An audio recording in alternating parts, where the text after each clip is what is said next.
lo que Dios ha puesto en mi corazón en esta mañana. Y quisiera que para ello pudiéramos buscar primeramente Proverbios capítulo 10, verso 16.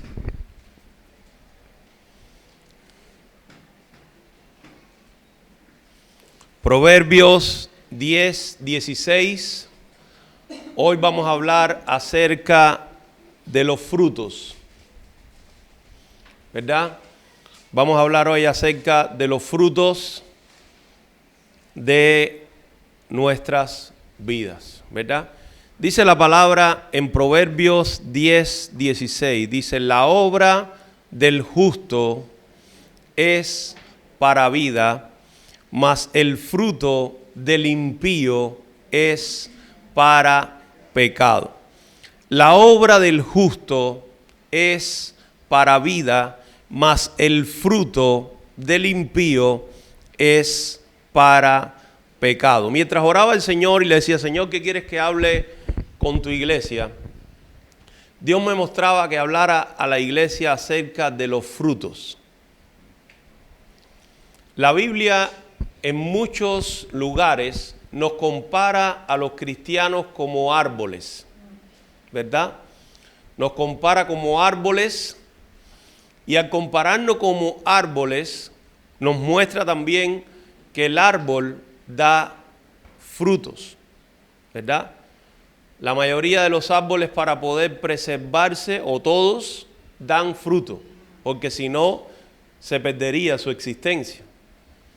Cada árbol tiene su propia semilla, y esta semilla vuelve a plantarse, y así plantándose la riegan los animales, la riegan los insectos, la riegan todo tipo de animales, la riegan, y de esta manera se preserva una vez más.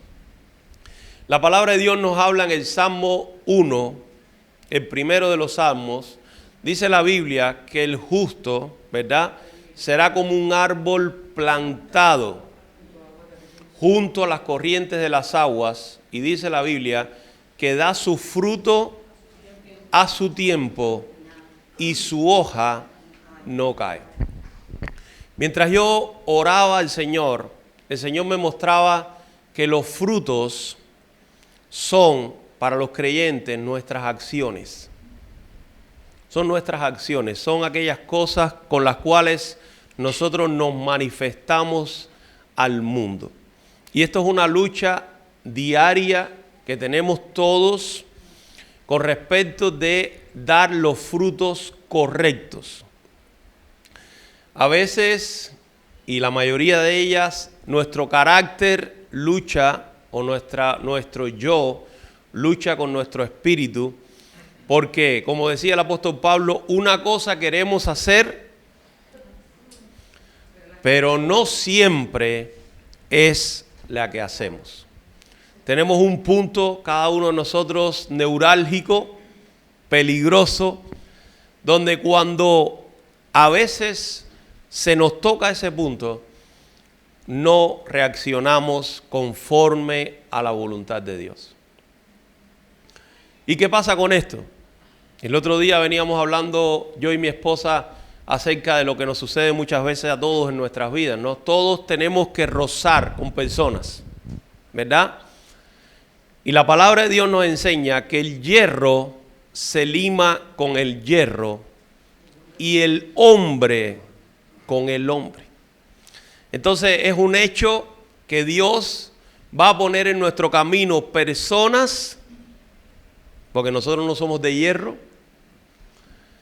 Dios va a poner en nuestro camino personas, seres humanos,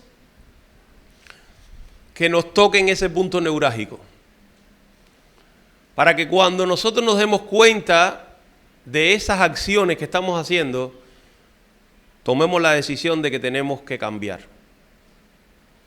¿Y cómo podemos cambiar? Porque a veces nosotros decimos: Señor, ¿cómo puedo cambiar esta situación? Porque me supera, ¿verdad? Y creo que hay veces que hay situaciones que nos superan a todos. Humanamente hablando, hay situaciones donde hay personas que vienen contra nosotros sin sentido. Usted no le encuentra a esa acción ni pie ni cabeza. Pues yo le digo en esta mañana que es algo que Dios hace. Esto es algo que Dios hace para tratar con nosotros, para tratar con nuestras vidas, para tratar con nuestro carácter, para perfeccionarnos y para que las personas vean que verdaderamente somos cristianos. Conozco un amigo hace muchos años que, pasando yo por un periodo así semejante, de una situación bien complicada, yo le comenté la situación y él me dijo: Feli, el árbol que no tiene frutos, nadie le tira piedras. Y esto es una realidad. Yo no sé cuántos habrán tenido la oportunidad de ir al campo. Nosotros, como de la nación donde yo vengo, digamos que somos un poquito salvajes, como a lo Tarzán. Y nosotros,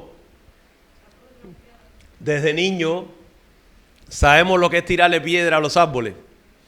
O un palo, yo qué sé, intentando de coger siempre los frutos que hay en el árbol, ¿verdad?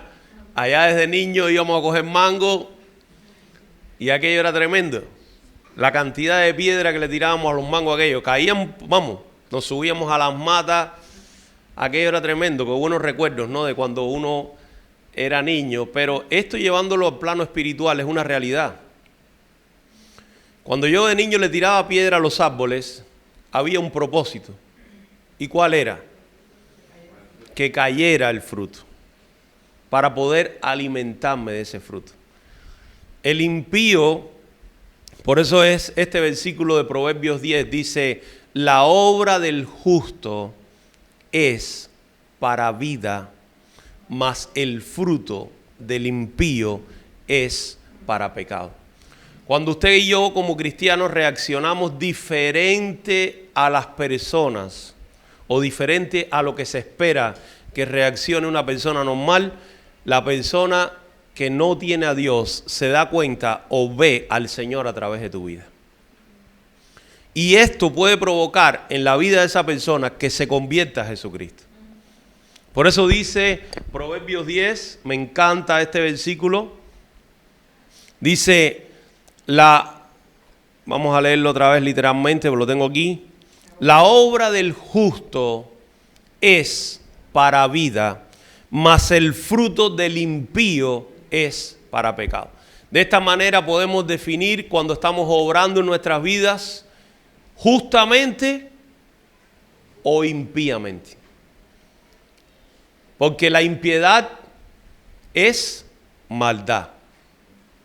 Por eso decía o dice la palabra: añadid a vuestra fe virtud,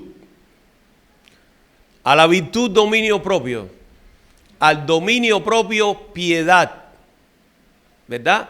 Pero no dice impiedad, porque hay veces que hay personas que en vez de añadir piedad a sus vidas, bondad, nuestra vida se va llenando de impiedad y de maldad. Y una de las cosas importantes es la lámpara. Si tu lámpara es buena, ¿y qué dice la Biblia que es la lámpara? Los ojos, la vista, ¿verdad? Uno de los sentidos. Lo hemos dicho varias veces, que los 5 sentidos que tenemos son para conectarnos con el mundo, ¿verdad? Con la realidad que vivimos. La vista, si tu ojo es bueno, todo tu cuerpo estará lleno de luz. Pero si tu ojo es malo, todo tu cuerpo estará en tinieblas. Ahora, la Biblia nos manda que tenemos que aprender a someternos a la palabra de Dios.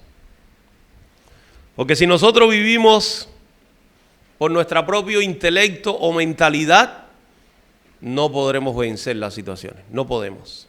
Imposible. Porque la Biblia dice que las obras de la carne no se someten a Dios, ni tampoco pueden.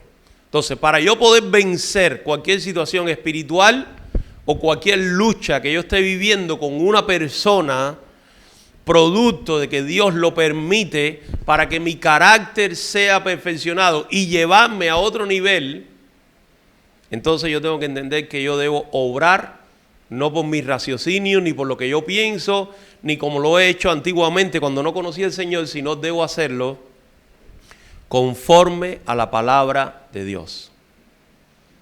La palabra de Dios dice, si te maldicen, ¿qué dice? Bendice. ¿Verdad? Es duro. Y a veces hay personas que nos maldicen de gratis. Pero ¿qué debemos hacer? Bendecir. La Biblia dice, orad por los que os persiguen. Orad por los gobernantes, aún por los gobernantes. A veces hay gobernantes y gobernantes, pero debemos orar por ellos. Por los que nos ultrajan, por los que nos dañan, por aquellos que en el trabajo, fíjese, dice la Biblia, y en estos días he estado pensando más en esto, dice, si alguien te obliga a llevar una carga, 1 milla, ¿qué dice la Biblia? Llévala 2. ¿Por qué dice esto? Si alguien te quita la ropa, como dice la Escritura, si alguien te quita el traje, déjale también la túnica, déjale también lo que te quiera quitar, déjale también. ¿Por qué Dios nos está diciendo esto? Porque de esta manera demostramos que somos hijos de Dios. Porque no demostramos que somos hijos de Dios solamente por las palabras, sino por las obras, porque hay personas que predican o que le hablan a otros, pero cuando tú miras realmente su vida, o cuando aquellas personas a las cuales le hablamos nosotros, miran nuestra vida, se ríen de nosotros. ¿Por qué? Porque dice, ella predica una cosa que no vive, es falso. Pero otra cosa diferente es cuando usted predica lo que usted vive. Otra cosa, otro testimonio diferente es cuando usted predica lo que usted vive. Entonces la gente le va a tomar más en serio. A veces usted no ha escuchado decir que hay personas que las pinchan, las hincan, las pinchan y no le sale sangre. Se suele decir bastante. Cuando es una persona tan así, pacífica, generalmente muchos de nosotros no somos así. Somos un poquito más, nos tomamos más como Pedro. Que viene alguno y ya tenemos la espada en la mano para cortar la oreja. Todavía no ha llegado el soldado y ya la espada le está cortando la oreja. Y después el Señor tiene que venir, coger la oreja y arreglar lo que nosotros embarramos. Y tenemos que andar continuamente pidiendo disculpas y pidiendo perdón. ¿Sabe una cosa que aprendí una vez cuando trabajé hace muchos años de ayudante en una cocina? Un cocinero que era un poco particular me dijo, el más organizado no es el que más recoge, sino el que menos ensucia. Yo formaba un desastre tremendo. Pero esa expresión se me quedó en la cabeza. No somos más cristianos a veces por pedir perdón muchas veces, sino por intentar de corregir nuestros errores y no tener que llegar a pedir perdón. No hay ningún problema pedir perdón. Aunque hay mucha gente en el mundo que para pedir perdón pareciera que va a entregar la cuenta del banco. Nosotros no tenemos ese problema. Podemos pedir perdón y volvemos a rectificar nuestro camino. Pero lo más importante es meditar nuestras acciones. Meditar nuestras acciones y saber cómo tenemos que conducirnos conforme a la palabra de Dios. Uno de los frutos más importantes que se pone manifiesto en un cristiano es el perdón. Porque mientras yo oraba y buscaba la dirección de Dios para preparar este mensaje, a veces, algo que me llevaba el Espíritu Santo a reflexionar es esto. A veces nosotros estamos mirando los pecados más grandes. Como cristianos, miramos los pecados más grandes y decimos, no los tenemos. Gloria a Dios. Pero el rencor que es tan sutil, o las enemistades, el orgullo. A veces hay cosas que Hay gente, hay personas que hacen cosas contra nosotros para simplemente intentar dañar. Pero como cristianos debemos mostrar algo diferente. Si verdaderamente somos cristianos, la palabra cristiano se dijo por primera vez en Antioquía y significa seguidor de Cristo. Y si somos seguidores de Cristo, debemos andar por sus pisadas. Aunque eso nos va a doler. Yo no sé si usted ha experimentado esta realidad, pero eso duele. Cuando uno realmente, su naturaleza le dice, haz otra cosa, y uno coge y dice, no puedo hacerlo, porque Dios me dice que esto no le agrada a Él, y por un testimonio tengo que hacer algo diferente, eso a usted le duele. Pero usted sabe qué significa ese dolor. Está en la Escritura, en Juan 15:1. Dice la palabra de Dios, lo puede buscar en la Biblia. Ese dolor que usted siente, como que se rompe algo en su vida, el Señor nos enseñó cuál era el proceso. Proceso hecho por Dios. Juan 15:1 dice, yo soy la vid verdadera y mi Padre es el labrador. Todo pámpano que en mí no lleva fruto, lo quitará y lo quitará, y todo aquel que lleva fruto, lo limpiará para que lleve más fruto. Mire lo que le dice a los discípulos, ya vosotros estáis limpios por la palabra que los he hablado. Permaneced en mí y yo en vosotros, como el pámpano no puede llevar fruto por sí mismo, si no permanece en la vid. Así tampoco vosotros, si no permanecéis en mí. ¿Cómo podemos permanecer en el Señor? Cuando nosotros somos obedientes a su palabra. De esa manera, nosotros estamos demostrando que permanecemos en Dios. Porque si yo vengo a la iglesia los domingos, o vengo a congregarme aquí o en cualquier otro lugar, y después yo vivo como me parece, o hago lo que yo quiera, ¿yo estoy permaneciendo en Dios? Por eso la Biblia dice, separado de mí, nada podéis hacer. Usted no sabe que cuando uno deja de tener una comunión íntima con el Señor, la naturaleza carnal al momento comienza a tomar su lugar. Eso es una realidad increíble en la vida. Usted deja de orar, o yo dejamos de leer la Biblia, dejamos de acercarnos a Dios, dejamos de buscar a Dios en oración, y enseguida usted ve que su carne comienza a resurgir. Comienza su carne a levantarse, y comienza usted a veces a hacer cosas que en otro momento usted no las haría.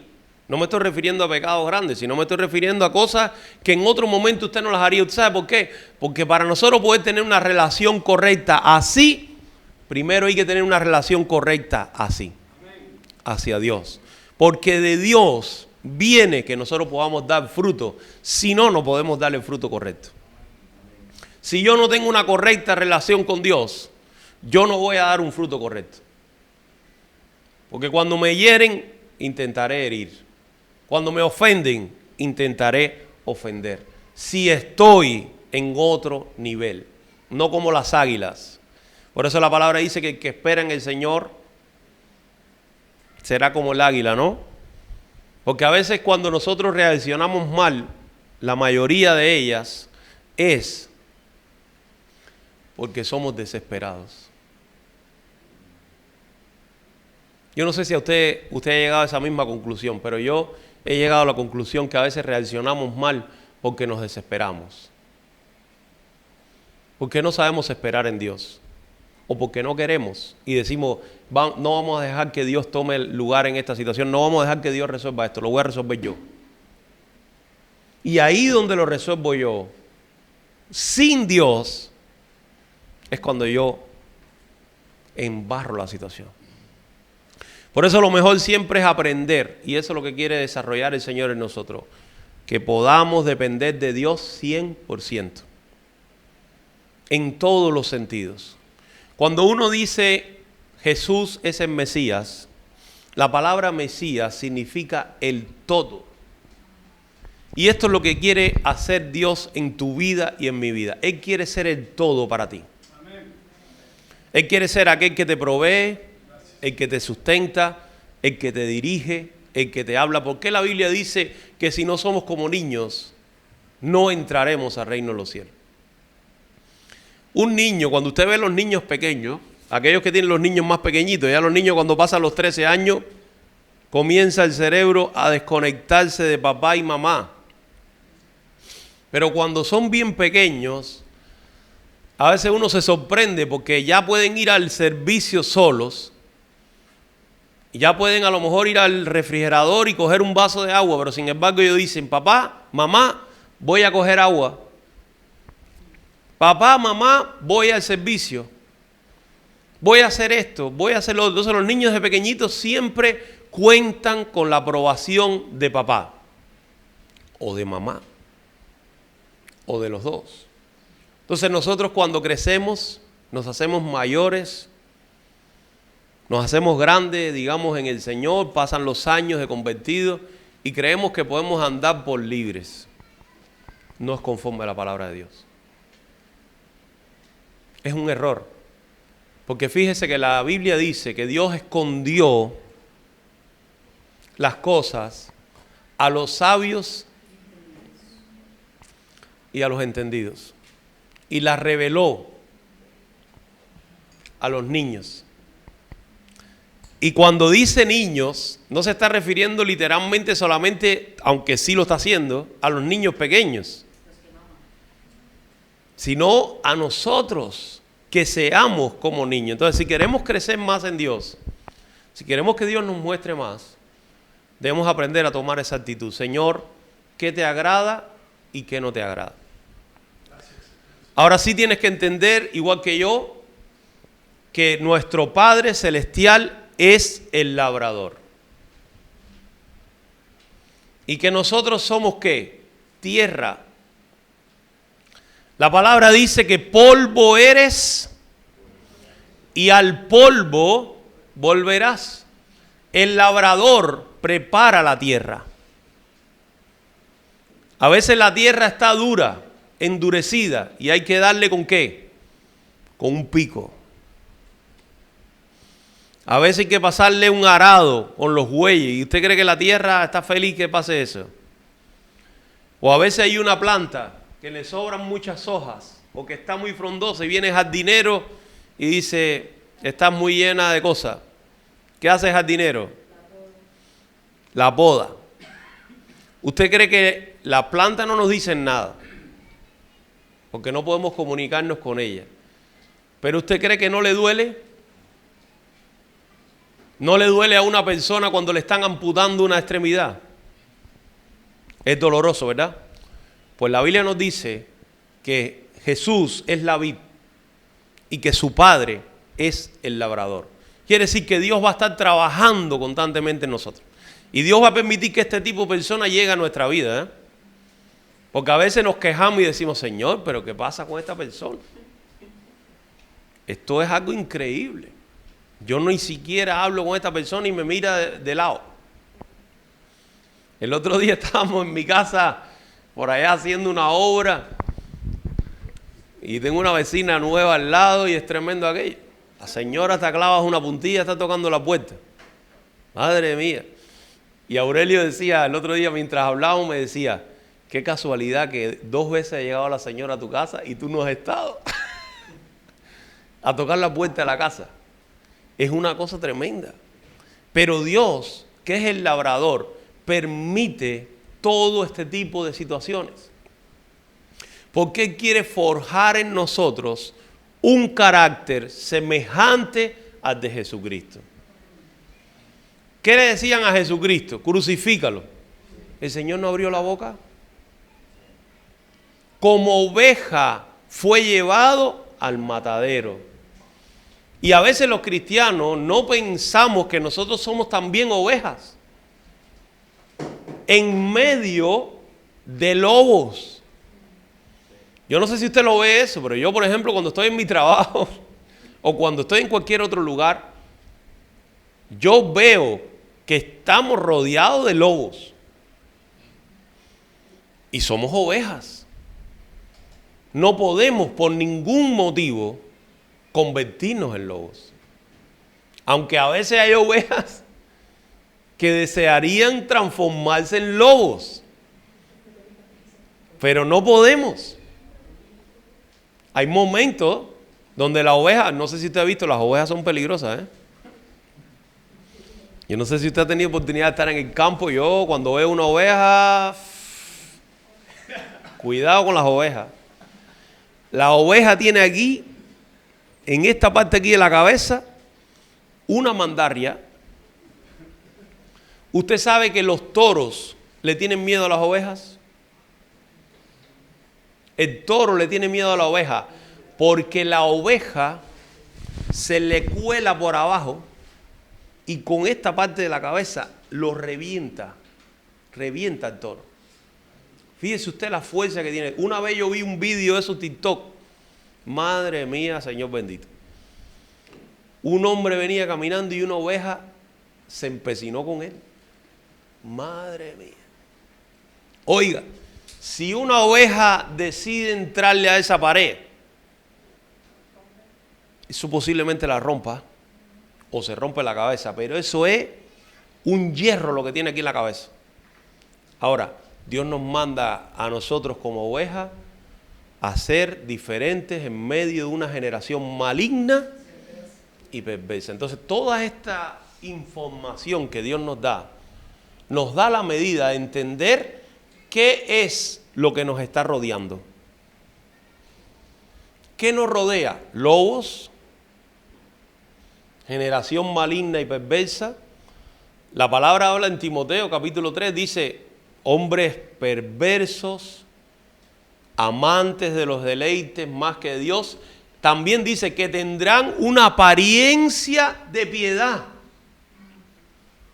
Entonces, aparentemente son cristianos, pero cuando uno mira sus frutos, no lo son.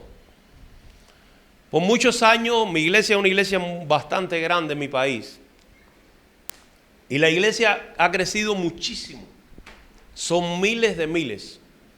No sé si serán millones, pero miles de miles sí seguro.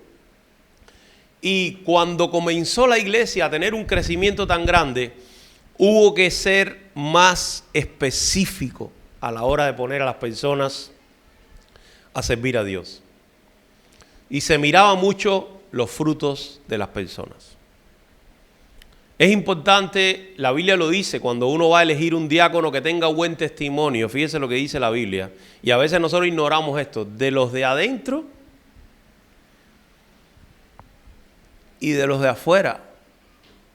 Porque a veces nosotros como cristianos, aquí adentro, nos es fácil comportarnos bien. Pero ¿qué tal cuando llega la vecina? Aquí no se puede hacer ruido hoy, cuando se puede hacer. ¿Qué tal cuando llega otra persona en el trabajo y nos obligan a hacer el doble de trabajo cuando nosotros no nos corresponde? Yo no sé si usted lo ha experimentado, pero a mí también me duele. Pero en ese momento llega la palabra del Señor y dice, si te obligan a llevarlo una milla, llévala 2. ¿Por qué Dios nos dice, si te obligan a llevarle una milla, llévala 2? Porque Dios quiere demostrarle a esa persona que tú y yo verdaderamente somos hijos de Dios. Y eso es un testimonio para ellos, porque el día de mañana, cuando ellos estén debajo y usted arriba, el rico dijo, Padre Abraham, manda a Lázaro que moje la punta de dedo en agua para que refresque esta sed que yo tengo aquí abajo. Ese testimonio que usted le está dando a esa persona tiene dos cosas. o se convierte o se pierde. Porque la Biblia dice que el que creyere será justificado, pero el que no cree ya ha sido condenado. Entonces esto es una realidad y Dios le usa a usted y me usa a mí para que ellos puedan comprender que Dios es real. Entonces a veces nosotros nos atormentamos y esto es una realidad. Es lógico. Nos atormentamos, nos preocupamos. Mientras preparaba esto sentía la presencia de Dios de una manera tremenda. Descansemos en el Señor. Descansemos en el Señor. Lo único que tenemos que hacer es descansar en Dios y hacer lo que dice la palabra. Si te ofenden, bendices. Si te maldicen, bendice. Si te persiguen, oras por ellos. Si te obligan a trabajar más, trabaja más. Si te quieren quitar lo que es tuyo, dáselo. Ya Dios proveerá más. Y esto es muy difícil. Es muy difícil en nosotros. Sobre todo cuando nos tocan el callo derecho. Porque el izquierdo ya lo tocaron. Entonces, hay que tener claras las cosas en nuestra vida. Somos diferentes a lo que es el mundo. Y aunque a veces reaccionamos mal, ¿vale? Aunque a veces tomemos la actitud de reaccionar de una manera normal y coherente como reaccionan todas las personas, debemos hacer las cosas bien, pedir perdón si es necesario y enmendar nuestros errores y sanar las heridas. Sane las heridas instantáneamente. ¿Usted sabe por qué? Porque el diablo lo que está buscando es que usted esté herido. Y yo también. Porque un herido es un problema. Yo lo he dicho ya que en la guerra de Vietnam, lo he dicho varias veces. Los vietnamitas le ganaron la guerra a los americanos porque a ellos no les interesaban las personas muertas, les interesaban los heridos. Ellos herían a uno, ocupaban 2 para llevarlo y un transporte para moverlo. Imagínense con 1000 o con 10.000. Así le ganaron la guerra a los americanos. Pero esto es una filosofía también de las tinieblas. Si usted está dentro de su casa y usted está herido, usted está ubicando el problema a su casa. Usted está ocupando a su esposa, sus hijos, su casa, los recursos de su casa para ocuparse de usted. Cuando debería ser al revés, usted se ocupa del resto. Por eso las heridas hay que sanarlas. Ya. Eso no es algo que se puede dejar ni para mañana, ni para pasado, ni para el mes que viene. La herida usted la tiene que sanar. Y la esposa igual. Si la esposa está herida, ocupa al esposo, a los hijos, a la casa, que ello se vuelve un caos. Y acuérdese que dice la Biblia que nosotros somos los protectores de nuestra casa. Lo que usted deje entrar, entra. Y lo que usted deje la puerta para afuera, de la puerta para afuera se queda. Y acuérdese que dice la Biblia, sobre toda cosa guardada, porque de él mana la vida. El otro día tuve ahí algunas cosillas, ¿no? Y se lo decía a un hermano también, estábamos hablando de esto, ¿no? Hay personas que son como el carro de la basura. Yo creo que prediqué una vez acerca de eso. Los que estaban seguramente se recordarán. El carro de la basura va recogiendo, pero también va echando. Y si usted no tiene la tapa del cesto suyo bien puesta, hay personas que están tan cargadas de basura que van a querer depositarla en su vida. A mí hay muchos que han intentado echarme la basura, pero yo siempre tengo la perspicacia de correrme de sitio. Y que la basura caiga en otro lado y sigo adelante. Sigamos adelante porque lo más importante es llegar a la meta. Nada que te estorbe por el camino es de bendición. Lo que te venga a estorbar, la basura, déjalo a un lado y sigue adelante. Pero sano. No sé cuántos han visto por ahí una película que se llama El Camino del Peregrino. Hay inclusive hasta un libro acerca de eso. Y el camino del peregrino es como nuestras vidas. A veces atravesamos por montes, por peligros, por situaciones buenas, de bendición, pero somos ovejas en medio del lobo. No piense que es otra cosa. Por eso en esta mañana debemos dar los frutos correctos. Arreglemos nuestro corazón si necesita ser arreglado. Sanemos las heridas y si alguien nos ha ofendido en el trabajo, donde sea, intentemos arreglar la situación. Mínimamente cambiemos de actitud. Pero lo más importante, piense que es su salvación. Y la bendición de Dios sobre su vida y sobre la mía. Nada en este mundo vale más que eso. Nada tiene mayor valor que su salvación. No la descuide, amén. Vamos a orar. Quisiera que pudiéramos ponernos en pie para orar, pidiéndole a Dios